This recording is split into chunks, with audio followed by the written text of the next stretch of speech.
Shifting the burden of proof is a specialised form of the argumentum ad ignorantiam. It introduces unjustified material and says that it has to be disproved before it can be rejected. In fact, normally, it's the person who introduces the new material that has to supply supporting arguments or evidence, not the person who questions it. School children should be given a say in the selection of their teachers. You give me one good reason why they shouldn't.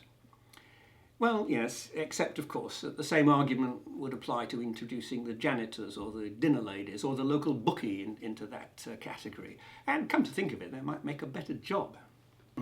It is, of course, the proposal that needs supporting material, not the resistance to it. There's an implicit assumption that something is acceptable until it can be proven or shown otherwise, but that's not the case. The person who introduces the change in the status quo is the person who has to supply the reason for doing so. I believe there's a secret conspiracy of Illuminati who've been directing world events for hundreds of years. You prove to me that's not true.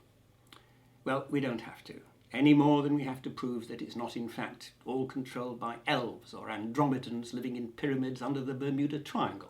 The person introducing the idea has to give support, not the person questioning it. World events can already be explained in terms of things like economic and dynastic struggles, even the weather, the sheer random happenstance of things. We don't actually need Illuminati as well. It's a common fallacy because there's a kind of general assumption that if someone says prove it and someone says prove it's not, they're on equal ground, but this is not the case. The person introducing the new material is the one who has to support it. The person who says prove it is simply expressing a determination and not to suppose more than the evidence required.